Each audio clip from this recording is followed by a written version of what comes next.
The heavy oak doors of Gatcombe Park did not open. At exactly 8:15 a.m. on a rainy Thursday, a dark-tinted royal vehicle idle breathed on the gravel driveway, its exhaust cutting through the damp Gloucestershire mist. Inside, Queen Camilla clutched her leather handbag with white-knuckled intensity, her breath shallow, her eyes fixed on the curtained windows of Princess Anne's private residence. For the third time in 48 hours, the Queen Consort had driven cross-country without an official escort, a frantic, uncharacteristic breach of protocol driven by pure panic. There were no cameras, no press releases, and no formal notices to the king. This was a desperate, back-channel scramble to intercept a ticking time bomb. But the answer from within the estate remained a brutal, unyielding silence. The Princess Royal was inside, but she was not receiving guests, least of all the woman whose son had just defiled the most sacred sanctuary of the House of Windsor. Anne's refusal to grant a private audience was absolute. A cold steel door slammed in the face of Camilla's increasingly erratic attempts at damage control, signaling that the era of palace diplomacy was officially dead. This was not a misunderstanding. This was not a minor scheduling overlap or a personal slight to be smoothed over with a quiet cup of tea before the evening state dinner. The panic radiating from the Queen Consort's camp was rooted in a profound, escalating terror of what was already in motion.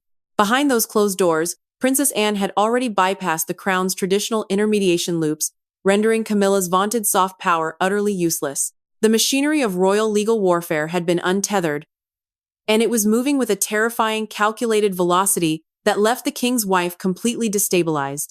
The catalyst for this unprecedented civil war within the palace walls lay hundreds of miles north, deep within the 53,000 acres of the Scottish Highlands. Balmoral Castle was never just a piece of real estate to the House of Windsor.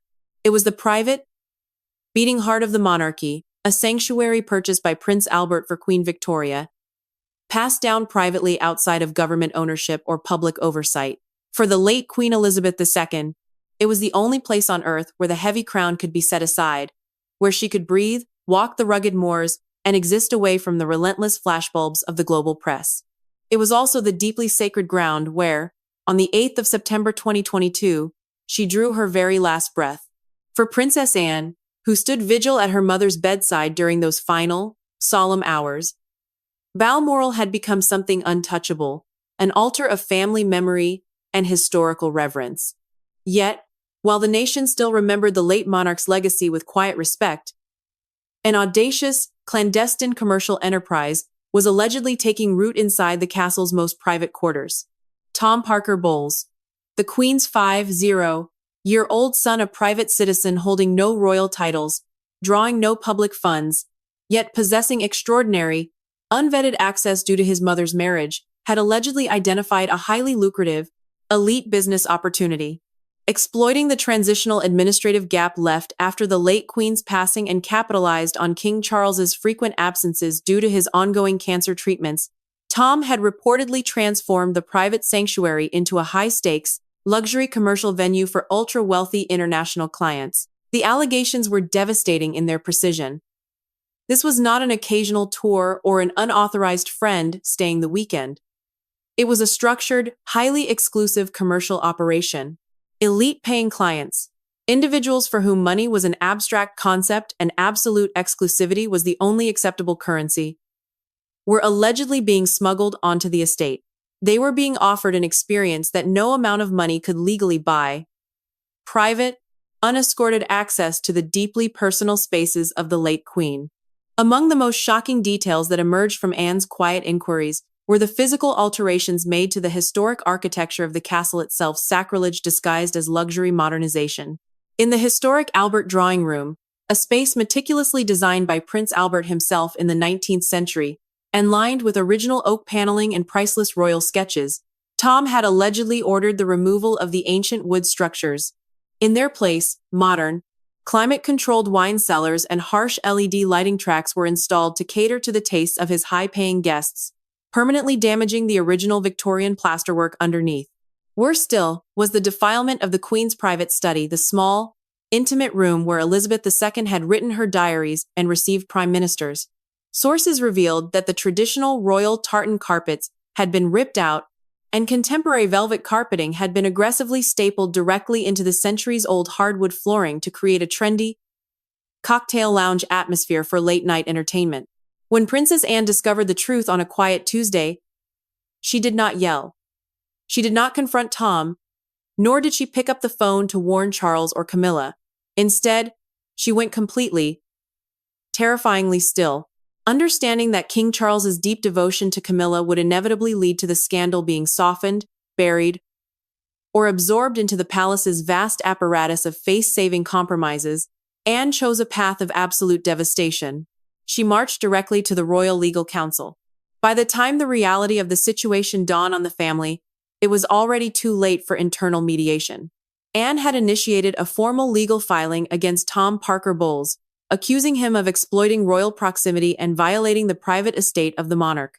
The ultimate escalation came when formal court summonses and legal notices were dispatched directly to the hands of both Tom Parker Bowles and Queen Camilla. The message was unmistakable. This was no longer a family squander. It was a criminal and civil assault on the integrity of the crown, and it would be tried in the cold, unyielding light of a legal forum.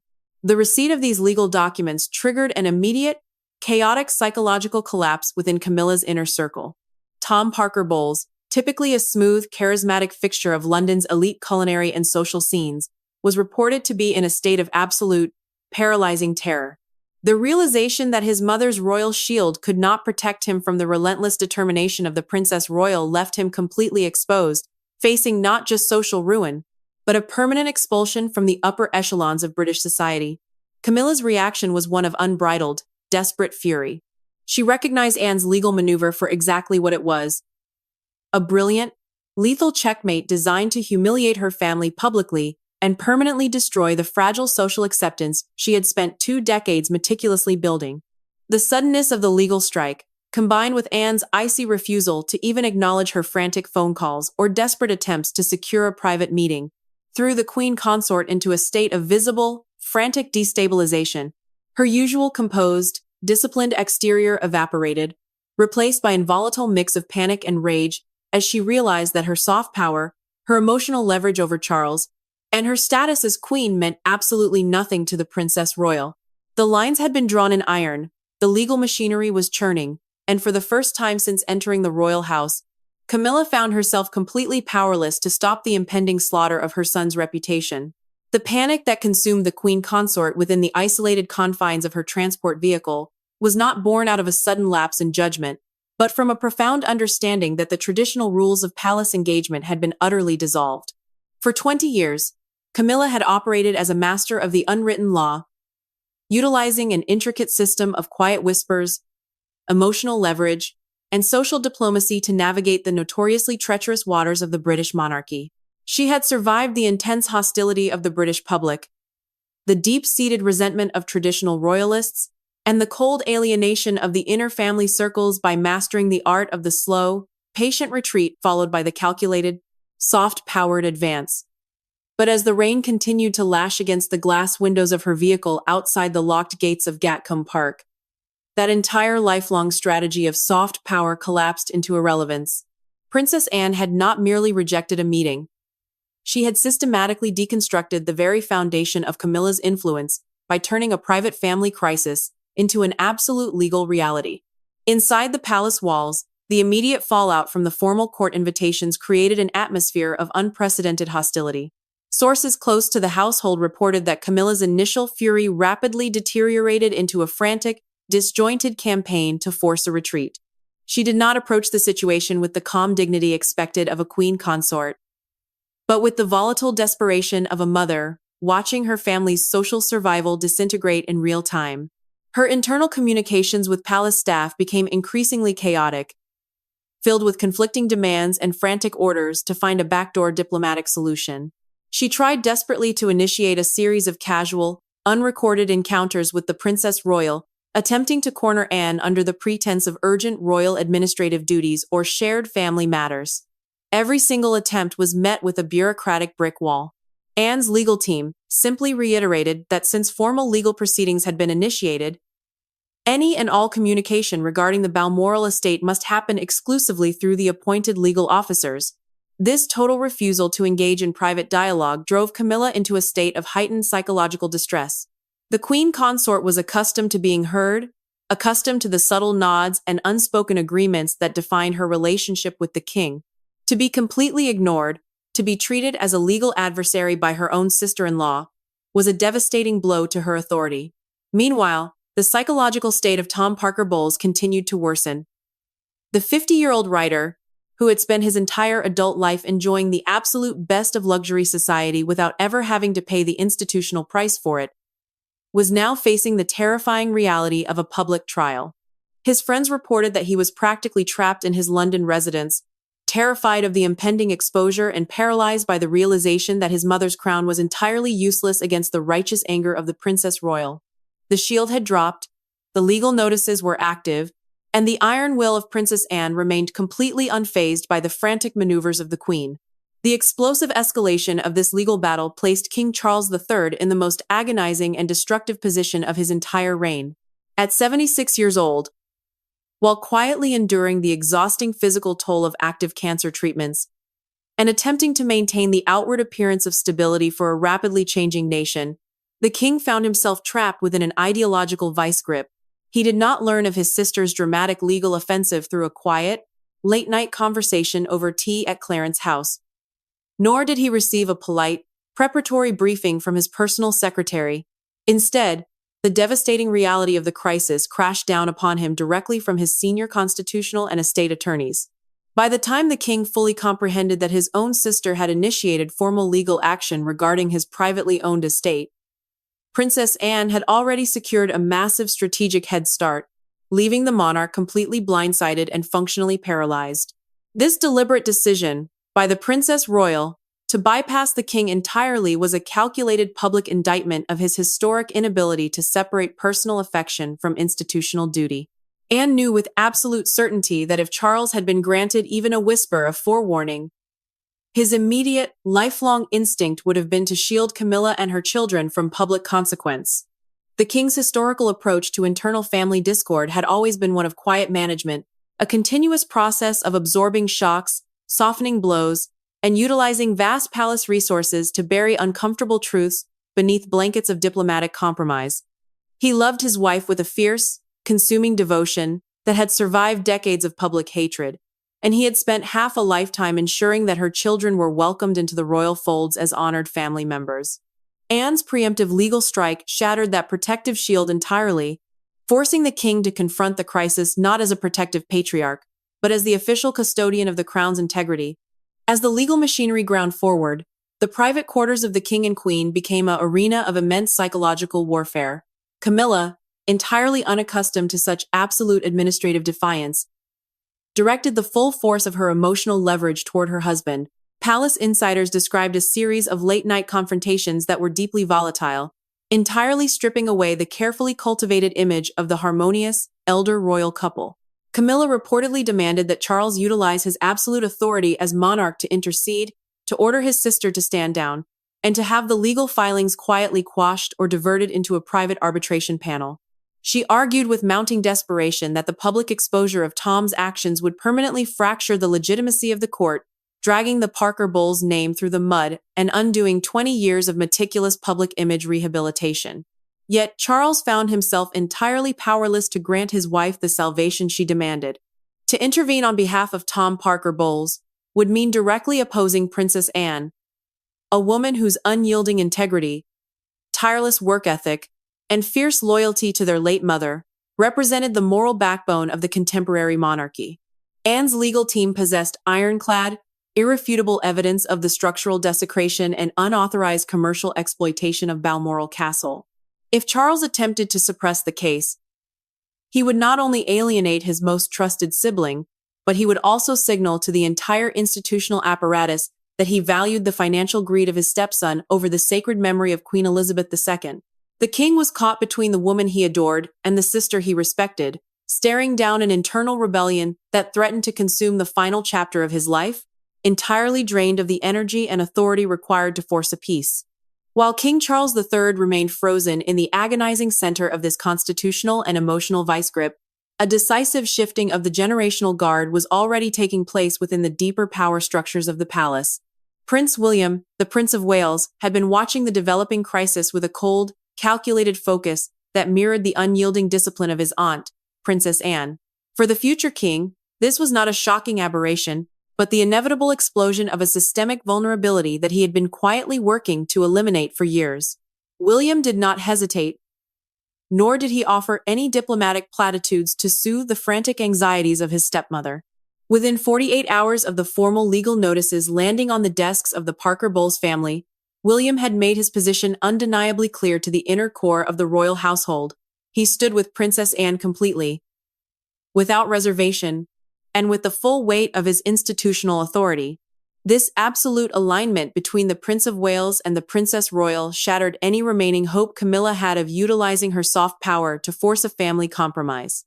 William and Anne represented two vastly different eras of the monarchy, separated by 30 years of history and entirely distinct approaches to public life. Anne was the ultimate product of the mid-20th century court stoic, intensely private, and fiercely bound by tradition. William was a modern strategist, acutely aware of public perception and determined to streamline the monarchy for a cynical 21st century audience. Yet, on the fundamental question of the Balmoral desecration, their shared royal blood and institutional instincts merged into an impenetrable front. They both possessed a deep, non-negotiable reverence for the memory of Queen Elizabeth II, and both viewed the commercial exploitation of her final sanctuary as an unforgivable betrayal of family trust. Furthermore, William's rapid intervention was the continuation of a silent, aggressive campaign he had been waging against the creeping influence of Camilla's extended family long before the Balmoral scandal emerged. The Prince of Wales had already demonstrated his willingness to ruthlessly prune the royal payroll of anyone who viewed the monarchy as a personal financial asset.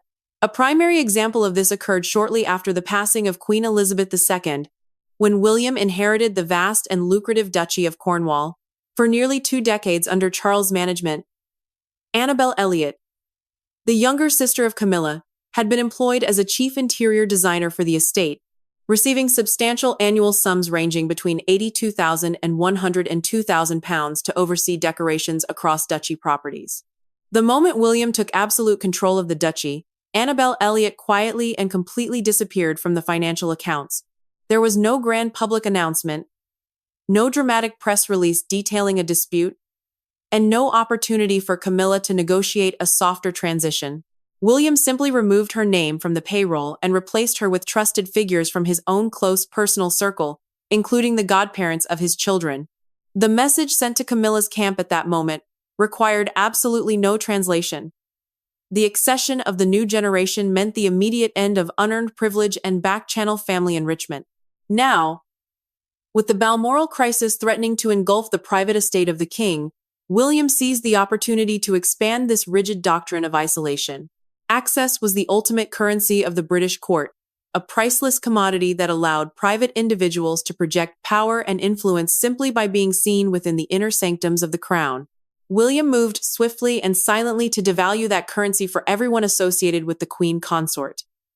Behind the scenes, invitations that had been routinely extended to members of Camilla's wider social circle for upcoming crown events were abruptly reconsidered and quietly cancelled. Scheduled appearances where Parker Bowles family members expected to enjoy proximity to the monarch were systematically restructured to ensure their total absence.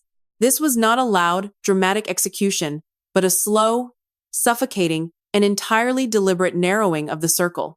William was implementing a permanent quarantine around the non-royal stepfamily, ensuring that the boundaries of the institution were reinforced with ironclad precision. As Camilla watched her family's carefully constructed access to royal life rapidly evaporate under the combined pressure of Anne's legal assault and William's administrative freeze, the true terror of her situation became undeniable.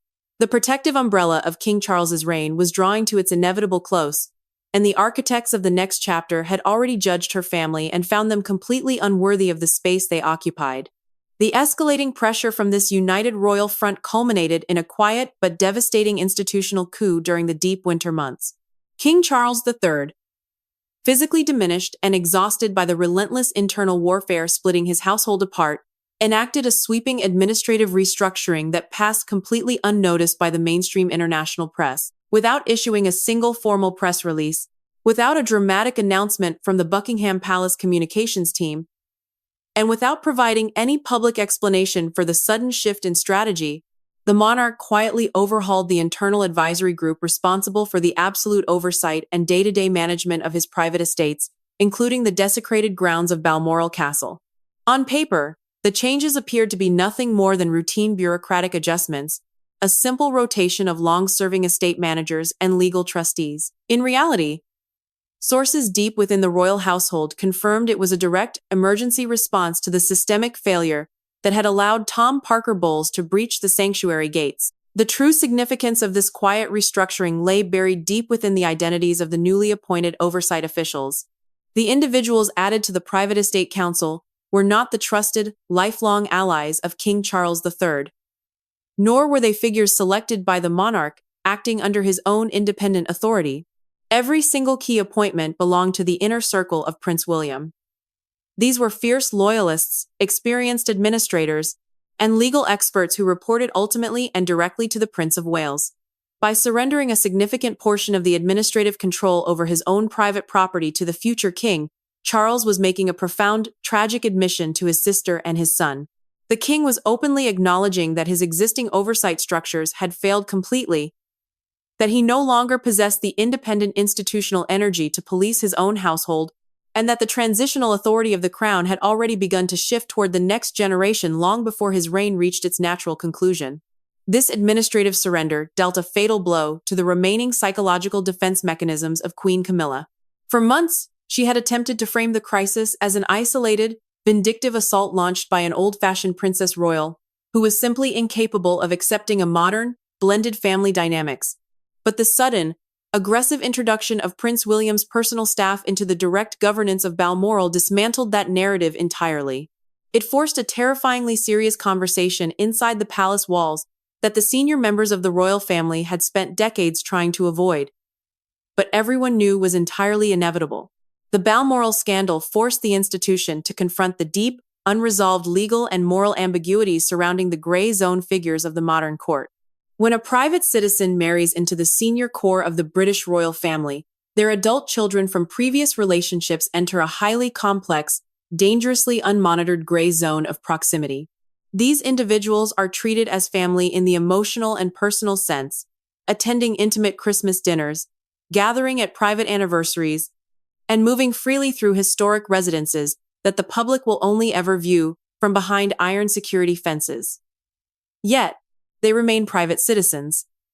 They hold absolutely no constitutional standing, they bear no official public responsibilities, they receive no state funding, and crucially, they operate entirely outside the rigid formal oversight and disciplinary structures that govern the public behavior of blood royals. Tom Parker Bowles had inhabited this luxurious, unaccountable vacuum for more than 20 years, enjoying all the immense social and financial benefits of royal association without ever having to answer to the crown for his personal actions. The catastrophic events at Balmoral proved to Prince William and Princess Anne that this reliance on implicit understanding, unwritten codes of honor, and traditional palace discretion was no longer sufficient to protect the monarchy from internal exploitation. Sources revealed that William, backed entirely by the legal momentum of Anne's ongoing lawsuit, began aggressively pushing for the immediate implementation of formal, written guidelines governing the precise access, commercial boundaries, and personal conduct of non-royal family members in relation to both crown and privately owned royal properties. This proposal met with fierce resistance from traditionalists within certain corners of the palace who argued that codifying family relationships in legal terms would destroy the ancient familial mystique of the court. But William remained completely unyielding, arguing that if a stepson could walk through the gates of the late Queen's personal sanctuary and systematically dismantle its historic architecture for the financial enrichment of elite international clients, then the ancient, unwritten rules of honor had already failed the crown completely and permanently. The total refusal of Princess Anne to grant Queen Camilla a backdoor audience, combined with Prince William's unrelenting bureaucratic siege, officially brought the era of compromise to a permanent end. The legal machinery initiated by the Princess Royal did not grind to a halt under the weight of palace panic. Instead, it established a brutal, historic precedent that will echo through the halls of the British monarchy for generations to come. By choosing the absolute clarity of a formal court filing over the murky waters of family diplomacy, Anne sent a definitive message to everyone operating within the periphery of the crown. Blood royals would protect the sacred spaces of the monarchy aggressively, formally, without a shred of public apology, and with an utter disregard for the complex step-family dynamics that had previously softened the institution's responses to internal scandals. The immediate consequences for Tom Parker Bowles were total and absolute. The smooth, well-connected food writer who had spent his entire adult life navigating London's highest social circles on the strength of his mother's royal assent found his access to the inner world of the monarchy permanently obliterated. The initial 2-year banishment from all crown and private royal territories, which palace insiders had hoped might serve as a temporary cooling-off period, rapidly hardened into a permanent exile. In the unyielding reality of royal life, access is a currency built entirely on the foundation of absolute institutional trust. And once that trust is shattered by commercial greed, it can never be restored by an apology or a financial settlement. Tom was effectively cast out into the social wilderness, a private citizen stripped of the extraordinary proximity that had defined his career and his social standing, left to face the devastating ruins of his reputation completely alone. For Queen Camilla, the outcome of this civil war was a deeply humiliating, irreversible defeat that shattered the illusion of her supreme influence over the court. The soft power she had meticulously cultivated over 2 decades of patient public service and quiet administrative manipulation proved to be completely useless when confronted by the combined institutional iron of Princess Anne and Prince William. Camilla was forced to watch in silent, bitter fury as her family was systemically erased from the private and public spaces of the monarchy. The explosive, emotional confrontations she had initiated within the private quarters of Clarence House achieved absolutely nothing. King Charles III simply did not possess the political capital, the constitutional authority, or the physical energy to shield his wife's family from the righteous anger of his own bloodline. The king's reign was entering its inevitable final chapters, a reality that everyone inside the palace understood with absolute clarity, and the architects who were already writing the next chapter had made it perfectly clear that the Parker Bowles family would have no part in it. When the dust finally settled over the blood-soaked terrain of this internal conflict, the institution that emerged was visibly harder, cleaner, and entirely unforgiving of the gray zones that had previously compromised its integrity. The desecrated rooms of Balmoral Castle, the Albert Drawing Room, and the Queen's private study were quietly placed under the strict, uncompromising care of architectural preservationists loyal to Prince William, ensuring that no private commercial interest would ever again defile the sanctuary where Queen Elizabeth II spent her final earthly hours. The line had been drawn deep in the historical soil of the Scottish Highlands by the Princess Royal. The British monarchy had survived a catastrophic internal fracture, but it was fundamentally altered by the experience. The unwritten traditions of aristocratic honor and familial discretion were officially replaced by a rigid doctrine of institutional survival. As King Charles III retreated further into the quiet isolation of his medical recovery, and, as Queen Camilla watched her family's hard-won royal proximity vanish completely into the shadows, the true legacy of Princess Anne's decisive strike became undeniable. Balmoral was protected, the boundaries of the crown were securely fortified against internal exploitation, and the House of Windsor had proven to the world that it would ruthlessly sacrifice its own blended family members to ensure the absolute sanctity of the throne.